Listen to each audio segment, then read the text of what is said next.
Halo teman-teman, kali ini kelompok kami akan mempresentasikan tema 2 tentang globalisasi dan juga modernisasi kehidupan manusia.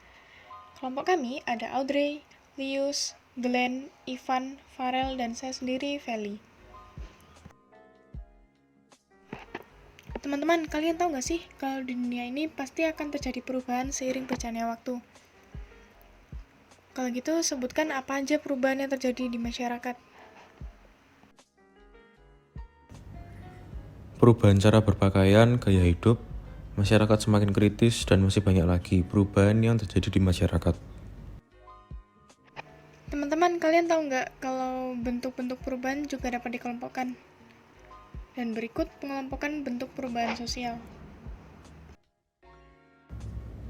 Pengelompokan bentuk perubahan sosial itu dibagi menjadi beberapa bagian. Yang pertama ada perubahan sosial lambat atau evolusi, perubahan sosial cepat atau revolusi, kemudian ada perubahan yang dikehendaki, perubahan yang tidak dikehendaki juga ada, perubahan sosial kecil, sosial besar, sosial progres, dan juga sosial regres. Teman-teman, kalian tahu nggak kalau adanya sebuah perubahan harus ada pendorong untuk terjadinya perubahan tersebut? Dan berikut merupakan faktor pendorong dari perubahan. Adanya penemuan baru, pengaruh jumlah penduduk, munculnya konflik, terjadinya revolusi, keterbukaan pada lapisan masyarakat, dan yang terakhir, motivasi berprestasi. Dalam faktor pendorong perubahan, juga terdapat hambatan yang terjadi pada perubahan loh. Berikut faktor penghambat dalam perubahan. Faktor penghambatnya itu kurangnya hubungan antara masyarakat lain, kemudian masyarakat yang bersikap tradisional, pendidikan yang rendah, adanya kepentingan yang tertanam kuat, dan yang terakhir ketakutan akan terjadinya kegoyaan integrasi. Globalisasi dapat memudarkan jati diri bangsa juga loh. Dan bagaimana sih caranya kita untuk mengatasi memudarnya jati diri bangsa akibat globalisasi? Yang pertama dengan meningkatkan pemahaman terhadap Bhinneka Tunggal Ika, yang kedua dengan menyaring budaya yang masuk pada bangsa Indonesia, dan yang terakhir memperbanyak prestasi anak bangsa. Oke, terima kasih Ivan. Teman-teman, apakah kalian tahu juga kalau dalam teks sejarah terdapat struktur yang penting juga yang terkandung dalam teks sejarah tersebut sendiri? Coba menurut kalian atau menurut teman-teman sebutkan struktur yang paling penting dari teks sejarah tersebut. Terdapat struktur orientasi, urutan peristiwa, dan reorientasi. Oh, begitu strukturnya. Nah, kalau terdapat bagian seperti kaidah kebahasaan, seperti apa sih kaidah kebahasaan dalam teks sejarah itu? Memakai pronomia, memakai frasa adverbial, memakai verba material, memakai konjungsi temporal, dan menggunakan kalimat majemuk.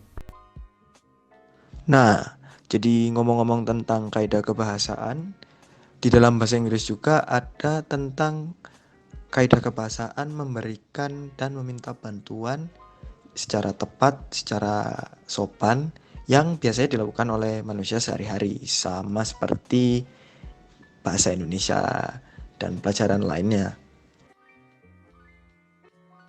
Menurut kamu, Farel, dalam kehidupan modern seperti sekarang ini, apakah masih ada peluang bisnis makanan hewani atau nabati khas daerah yang bisa dimodifikasi?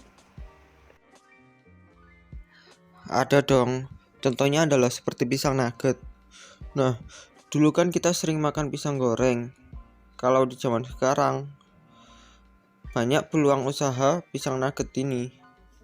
Karena pisang nugget ini merupakan modifikasi dari makanan pisang goreng, hanya saja kali ini diberi tepung nugget agar terasa seperti pisang nugget.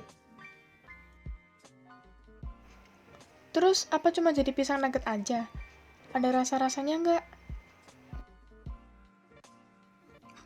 Biasanya ada juga banyak varian rasanya.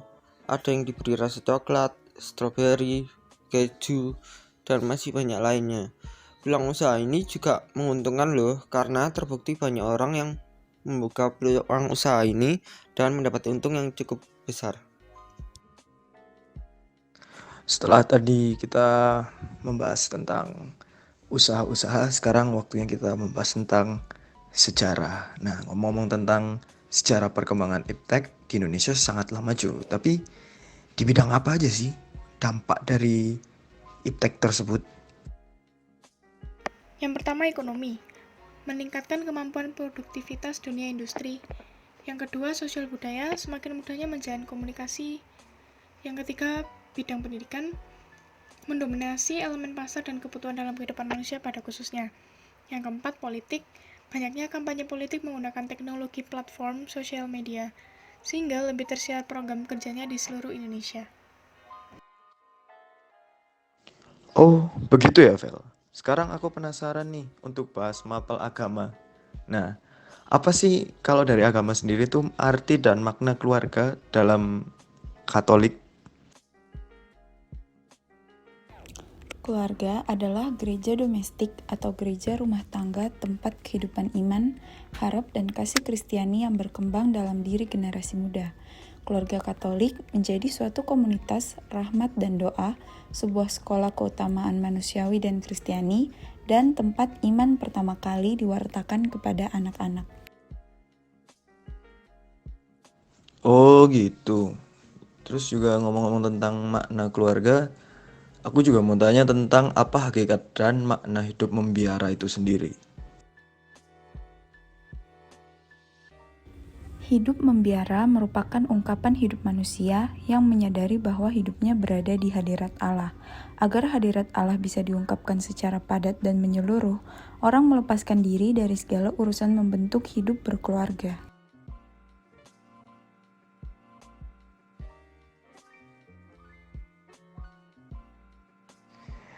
Oke, mungkin cukup sekian podcast dari kelompok kami, dari podcast 2.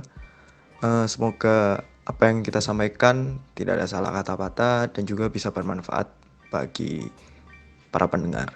Terima kasih dan sampai jumpa di podcast selanjutnya.